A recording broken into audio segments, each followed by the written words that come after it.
ঠিক আছে। এর আগের দিন আমরা যেটা আলোচনা করেছিলাম সেটা হচ্ছে হেত্তাভাসের প্রথম অংশটা আমাদের আলোচনা হয়েছিল।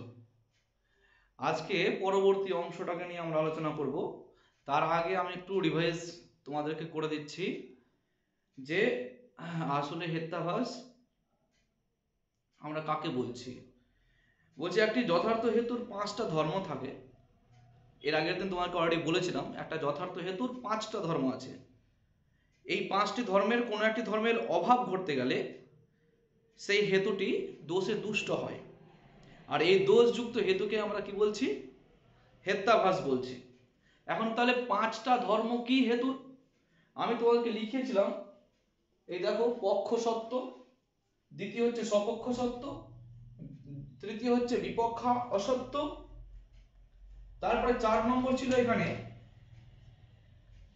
4 নম্বর ছিল অবাধি তত্ত্ব। 4 নম্বর ছিল কি? অবাধি তত্ত্ব। আর 5 নম্বর ছিল অসৎ প্রতিপক্ষত্ব।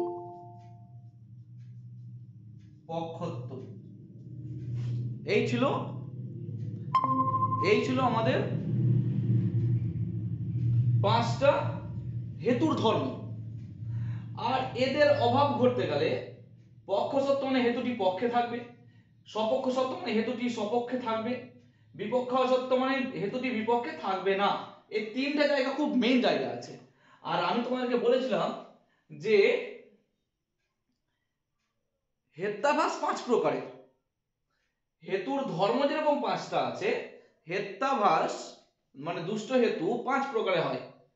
তার মধ্যে আমরা কি বললাম? স্বরূপ সিদ্ধ বা অসিদ্ধ হেত্যাভাস, বিরুদ্ধ হেত্যাভাস, অনৈকান্তিক হেত্যাভাস, বাধিত হেত্যাভাস বা সৎ প্রতিপক্ষ হেত্যাভাস। এগুলো তোমাদেরকে অলরেডি আমি বলেছিলাম।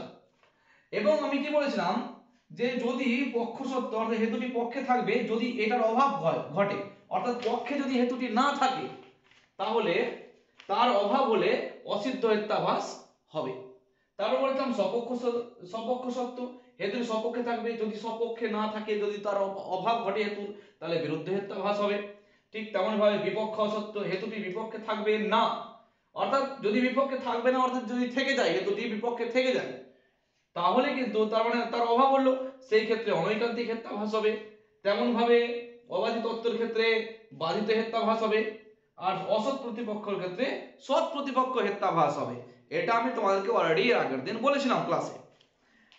এবং তার সঙ্গে সঙ্গে আমরা প্রথম মানে হেত্যাভাস নিয়ে আলোচনা করেছিলাম, সেটা হচ্ছে সব্যভিচার হেত্যাভাস, তাই তো? তার 3টে ভাগ ছিল, 3টে ভাগের মধ্যে একটা ভাগ হচ্ছে সাধারণ অনৈকান্তিক। সাধারণ অনৈকান্তিক একটা হেত্যাভাস আমি তোমাকে এই যে দেখতে পাচ্ছ, তোমরা লিখেছিলাম এখানে। সাধারণ অনৈকান্তিক আমরা কাকে বলছি? বলছে যে অনুমানের হেতুটি পক্ষে থাকে, সপক্ষে থাকে, আবার বিপক্ষেও থেকে যায়, সেখানে সাধারণ অনৈকান্তিক হেত্যাভাস হবে। এখন সাধারণ হেতুর ধর্ম কি হয় জানো? এই যে দেখো এখানে লেখা আছে, সাধারণ হেতুর ধর্ম হচ্ছে হেতুটি পক্ষে থাকবে, হেতুটি সপক্ষে থাকবে, কিন্তু বিপক্ষে থাকবে না। এটাই হচ্ছে হেতুর প্রধানতম ধর্ম, যে হেতুটি পক্ষে থাকবে, হেতুটি সপক্ষে থাকবে, কিন্তু হেতুটি বিপক্ষে থাকবে না। কিন্তু অনৈকান্তিক, সাধারণ অনৈকান্তিকের ক্ষেত্রে কি হচ্ছে?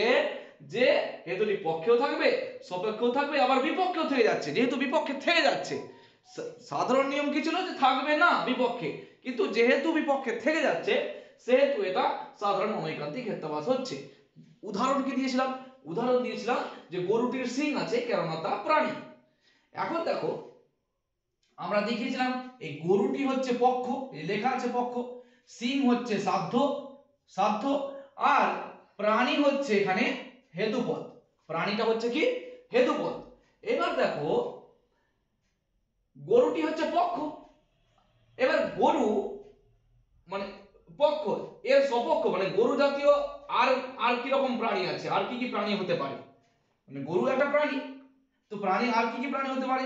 সপক্ষে, এর সপক্ষে যুক্তি দাও। তো সপক্ষে হতে হরিণ হতে পারে, ছাগল হতে পারে, ঠিক আছে? তো অর্থাৎ গরুটির শিং আছে, শিং যুক্ত সপক্ষ প্রাণী যাদের শিং আছে, তো কি হচ্ছে? তাহলে গরুর শিং আছে, সেই ক্ষেত্রে হরিণের শিং আছে, ছাগলের শিং আছে, হতে পারে। কিন্তু যেসব প্রাণীর শিং নেই, অর্থাৎ কোন প্রাণী, হাতি, মানে ওটা বিপক্ষে বসবে, সেটা হচ্ছে কি হাতি বা বাঘ, এদের শিং নেই। এবার একটা জিনিস দেখো, গরু প্রাণী, যে প্রাণী হেতুটা পক্ষে আছে, অর্থাৎ প্রাণী নামক যে জিনিসটা গরুর মধ্যেও আছে, ঠিক আছে তো। এবার সপক্ষে দেখো, হরিণকেও আমরা প্রাণী বলতে পারি এবং ছাগলকেও প্রাণী বলতে পারি, তাই তো। আর তার সঙ্গে সঙ্গে বিপক্ষে হাতিকেও প্রাণী বলবো, বাঘকেও প্রাণী বলবো। তার মানে কি এই জিনিসটা মিলে যাচ্ছে যে পক্ষেও প্রাণী কথার এই হেতুটি, প্রাণী বলতে হেতুটি পক্ষেও আছে, সপক্ষেও আছে আর বিপক্ষেও আছে। আমাদের নিয়ম কি ছিল, বিপক্ষে থাকবে না, কিন্তু এখানে বিপক্ষে থেকে যাচ্ছে। তাই এখানে যে দোষটা দেখা দিল, সেই দোষটার নাম হচ্ছে অনৈকান্তিক, সাধারণ অনৈকান্তিক হেত্যাভাস। একটা পয়েন্ট হলো। এবার এই সাধারণ অনৈকান্তিক হেত্যাভাসের পরে আরেকটা দোষ আমরা এখানে আজকে পড়ব, সেটা হচ্ছে কি বলতো, অসাধারণ অনৈকান্তিক হেত্যাভাস। অসাধারণ অনৈকান্তিক হেত্যাভাস, এই অসাধারণ অনৈকান্তিক কাকে বলছে একটু দেখতে হবে।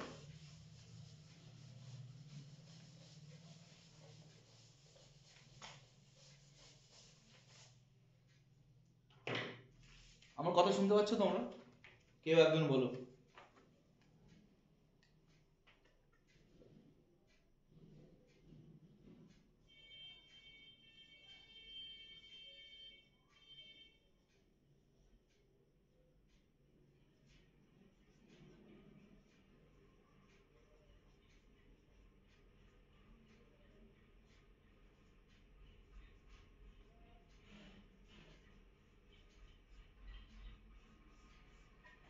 আমার কথা শুনতে পাচ্ছ? কেউ একজন বলো তাড়াতাড়ি করে। হ্যাঁ স্যার। ওকে, ঠিক আছে। প্রম্পট অ্যান্সার করলে বেশি ভালো হয়, বুঝতে পেরেছো তো? বলছে অসাধারণ অনৈকান্তিক হেত্যাভাস। এটা অসাধারণের একটা সংজ্ঞা আছে, সেই সংজ্ঞাটা আমি তোমাদেরকে এখানে লিখে দেখাচ্ছি। বলছে যে অনুমানের ভেতরে, যে অনুমানের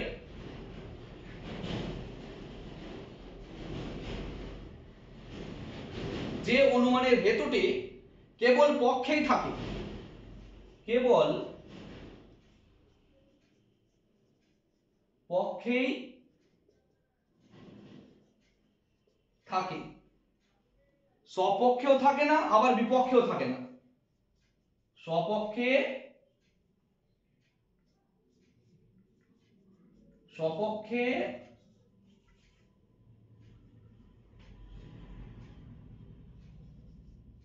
থাকে না, সপক্ষে থাকে না, আবার বিপক্ষেও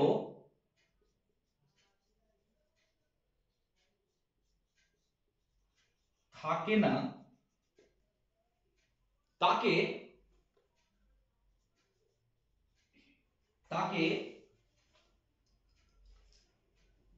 অসাধারণ অনৈকান্তিক অনৈকান্তিক হেত্যাভাস বলে। এটাই তো, তাকে কি বলে, অসাধারণ অনৈকান্তিক হেত্যাভাস বলে। কি বলছে দেখো, যে অনুমানের হেতুটি, এই হেতুই হচ্ছে এখানকার মূল কারণ কিন্তু, যে অনুমানের হেতুটি কি বলছে কেবল পক্ষেই থাকবে, আর সপক্ষেও থাকবে না, বিপক্ষেও থাকবে না। একটা উদাহরণ নিয়ে দেখা যাক তাহলে কি বলছে, কেমন হচ্ছে। বলছে, উদাহরণ বলছে, বাংলাতে উদাহরণ দিয়ে বোঝাচ্ছে তোমাদেরকে। আপেলটি আপেলটি মিষ্ট, আপেলটি মিষ্ট, কেননা এতে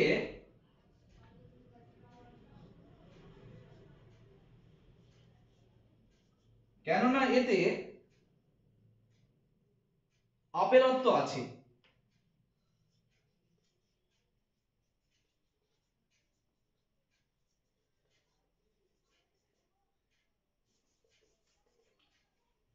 আপেলটি মিষ্ট কেননা এতে আপেলত্ব আছে।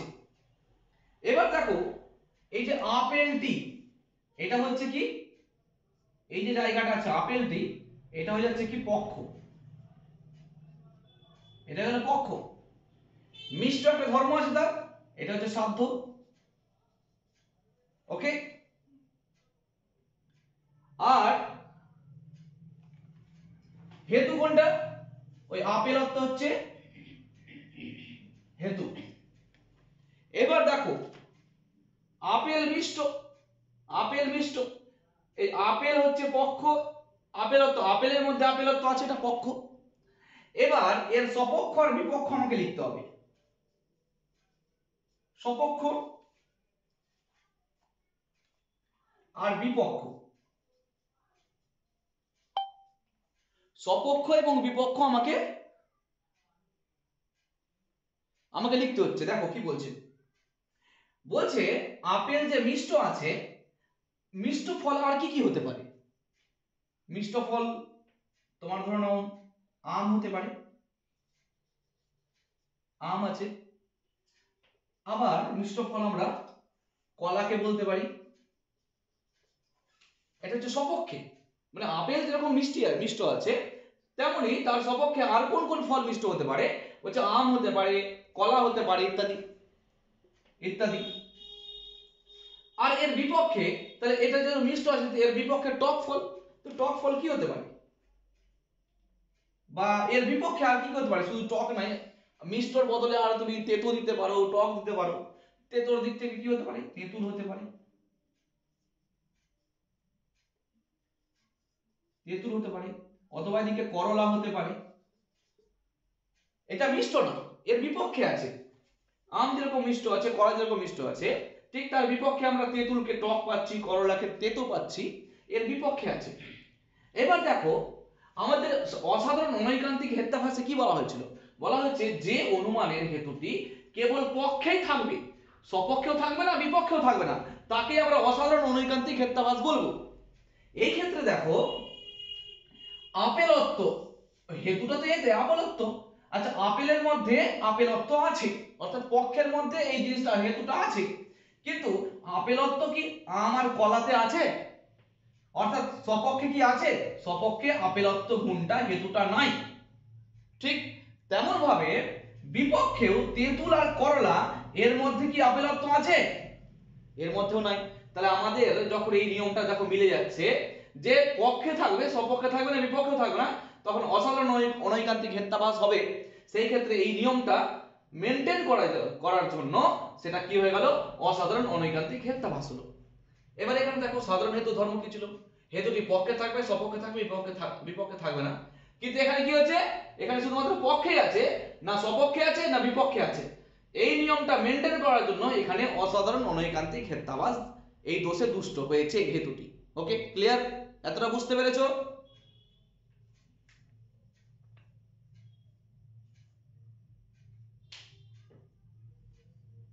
বুঝতে পেরেছো এতটা?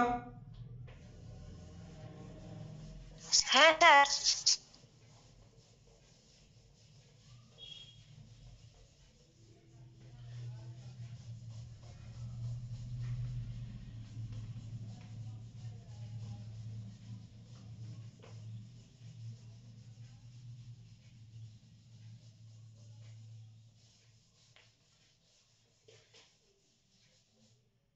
এবার পরবর্তী হচ্ছে অনুপসংহারী।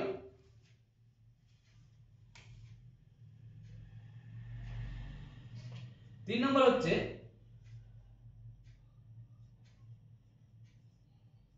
অনুপসংহারী হেত্যাভাস।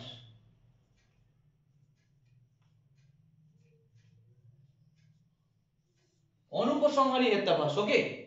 এই অনুপসংহারীর সংজ্ঞা কি বলছে, যে অনুমানের সবকিছু পক্ষের অন্তর্গত হওয়ায় সপক্ষ বিপক্ষ পাওয়া যায় না, তাকে অনুপসংহারী বলছে। যে অনুমানের, যে অনুমানের সবকিছু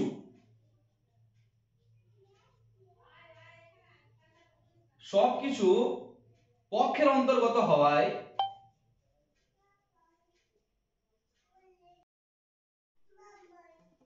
অন্তর্গত পক্ষের অন্তর্গত হওয়ায়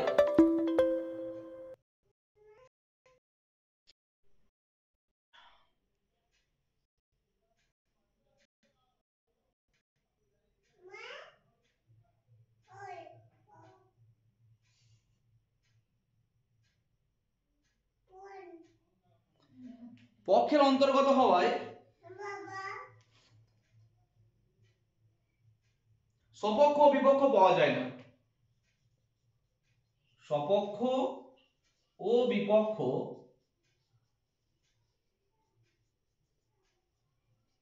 পাওয়া যায় না, তাকে অনুপসংহারী বলবো।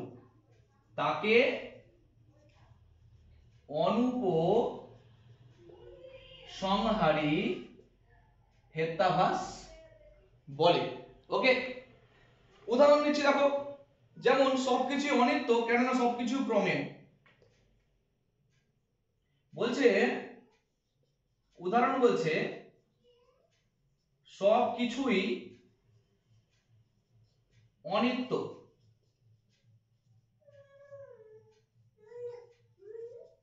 সবকিছুই অনিত্য, কেননা সব কিছু প্রমেয়। প্রমেয় মানে প্রমাণযোগ্য আছে, প্রমাণিত হয়েছে। বলছে সবকিছুই, এটা হচ্ছে পক্ষ, অনিত্য হচ্ছে সাধ্য, আর প্রমেয় হচ্ছে এখানে হেতু। আমাদের দেখো কি বলছে, বলছে যে অনুমানের সবকিছু পক্ষের অন্তর্গত হয় সপক্ষ আর বিপক্ষ পাওয়া যাবে না, তাকে অনুপসংহারী হেত্যাভাস বলবো আমরা। এখানে দেখো সবকিছু অনিত্য, অনিত্য মানে যেটার সৃষ্টি আছে এবং বিনাশও আছে, ঠিক আছে তো? অনিত্য মানে নিত্য নয় এরকম কিছু। এবার এই ক্ষেত্রে দেখো এখানে সবকিছুকে অনিত্য তো একবার বলে দেওয়া হয়েছে, সবকিছু অনিত্য, সেই হেতু প্রমেয়টা প্রমাণিত যেটা আছে সেটা এখানে প্রমাণ একবার হয়ে গেছে। এটা প্রমাণ হয়ে যাওয়ার পরে আমি আর দ্বিতীয়বার সবকিছু মানে সপক্ষে এবং বিপক্ষে কিছু পেতে পারি? সপক্ষ এবং বিপক্ষ, দেখো আমরা সপক্ষ এবং সবকিছু সপক্ষ আর বিপক্ষ কি করব, যখন সবকিছুই বলে দিচ্ছে সবকিছু সপক্ষে আছে সবকিছু বিপক্ষে আছে, যখন সবকিছুই একসঙ্গে করে দিলাম তো তার মানে তার সঙ্গে তো তার সপক্ষ হয় না আর তার বিপক্ষ হয় না, সবকিছু মানে সবকিছু হয়ে গেল। এই ক্ষেত্রে আমি সপক্ষ পাচ্ছি না উদাহরণে, আর বিপক্ষ পাচ্ছি না, যার জন্য এইরকম যখন ঘটনাটা ঘটবে তখন সেটা হয়ে যাচ্ছে অনুপসংহারী হেত্যাভাস। ওকে, তারপর দেখো এবার আমরা পড়ব 2 নম্বর হেত্যাভাস, সেটা হচ্ছে বিরুদ্ধ হেত্যাভাস। 2 নম্বর হেত্যাভাসের নাম হচ্ছে কি? বিরুদ্ধ হেত্যাভাস।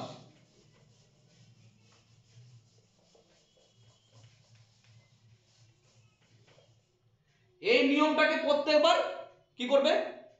ভেঙে দেবে। এই নিয়মটা ভাঙার জন্যই কিন্তু হেত্যাভাস হচ্ছে।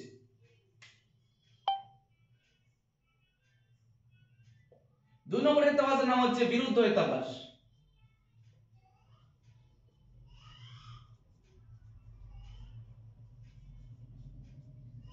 বিরুদ্ধ হেত্যাভাস। ওকে,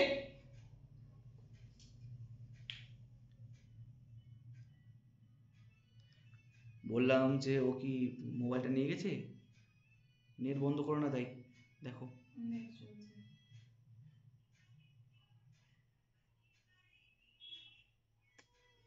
ঠিক আছে, দেখো তাহলে বিরুদ্ধ হেত্যাভাস আমরা কাকে বলবো?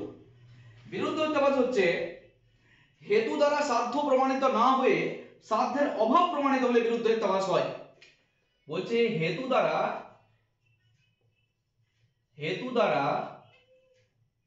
সাধ্য প্রমাণিত না হয়ে, সাধ্য প্রমাণিত না হয়ে সাধ্যের অভাব প্রমাণিত হলে, সাধ্যের অভাব প্রমাণিত হলে বিরুদ্ধ হেত্যাভাস হয়, বিরুদ্ধ হেত্যাভাস হবে, তাই তো? হেতু দ্বারা সাধ্য প্রমাণিত না হয়ে সাধ্যের অভাব প্রমাণিত হবে। উদাহরণ দেখো, বলছে শব্দ নিত্য কেননা তা উৎপত্তিশীল। উদাহরণ বলছে শব্দ নিত্য কেননা তা উৎপত্তিশীল।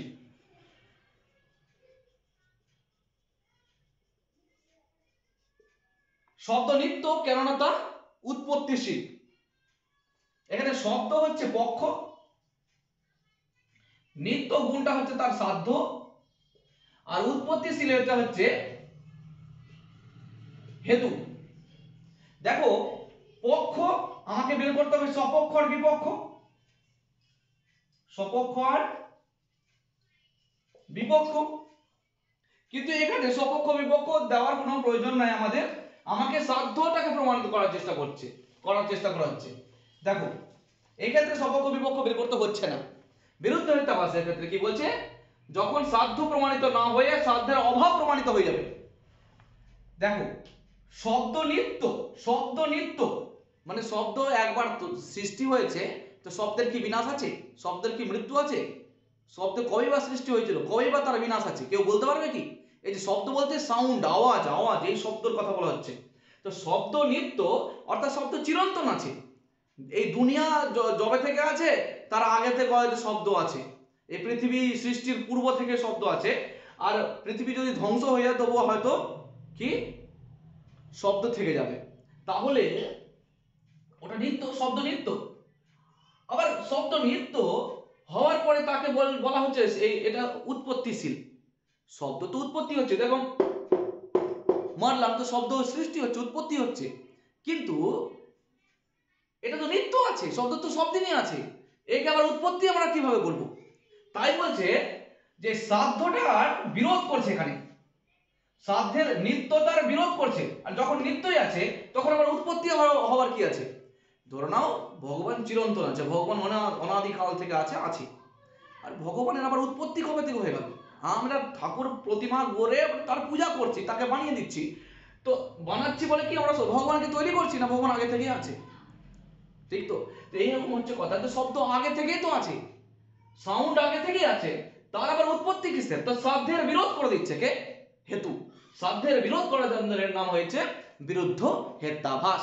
বুঝতে পারলাম?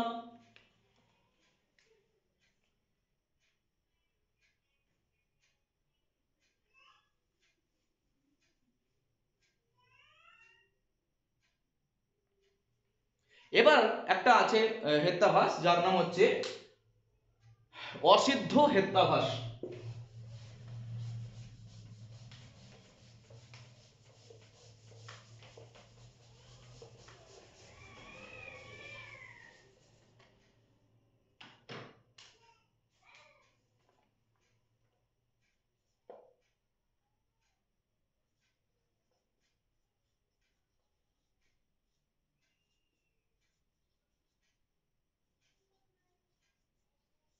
অসিদ্ধ হেত্যাভাস, ওকে। অসিদ্ধ হেত্যাভাস কাকে বলছে? বলছে যে অনুমানে হেতুর সিদ্ধ নয়, যে অনুমানে হেতুটি সিদ্ধ নয় তা অসিদ্ধ হেত্যাভাস, তা অসিদ্ধ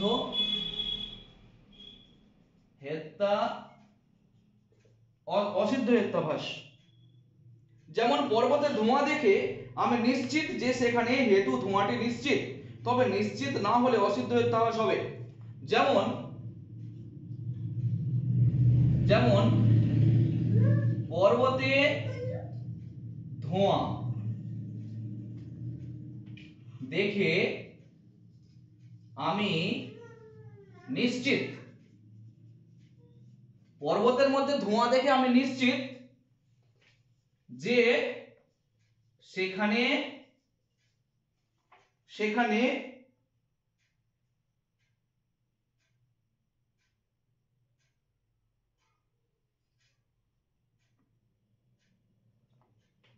হেতু ধোঁয়া আছে, তবে নিশ্চিত না হলে অসিদ্ধ অসিদ্ধ হেত্যাভাস হয়। অসিদ্ধ হেত্যাভাস হয়। এখন দেখো জিনিসটা বোঝার মতো আছে। তুমি দূর থেকে পর্বতের মধ্যে দেখছো যে ধোঁয়ার মতো কিছু আছে, তুমি দূর থেকে দেখছো এর মধ্যে ধোঁয়ার মতো কিছু আছে। এবার কথা হচ্ছে পর্বতের মধ্যে ধোঁয়ার মতো কিছু আছে,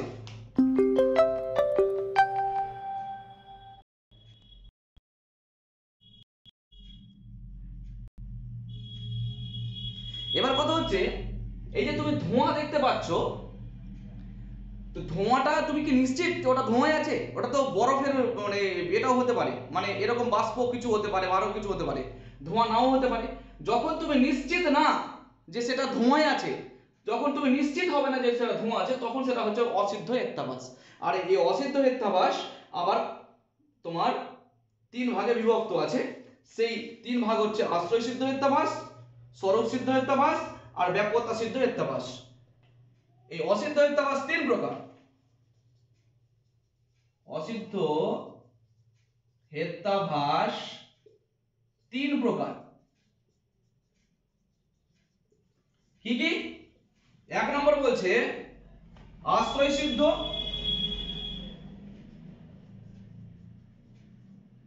আশ্রয় সিদ্ধ হেত্যাভাস। দুই নম্বর বলছে স্বরূপ সিদ্ধ,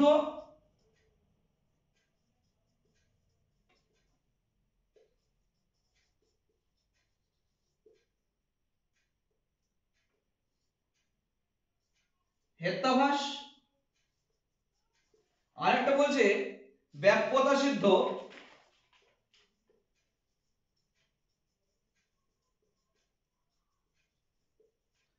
হেত্যাভাস।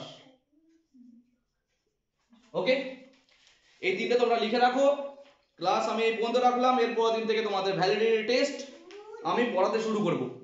আশা করছি যে এরপর থেকে আমি তোমাকে ভ্যালিডিটি টেস্ট যখন বোঝাবো তখন ক্লিয়ারলি বুঝে যাবে, প্রত্যেকটা জিনিস তুমি বুঝে যাবে। ওকে।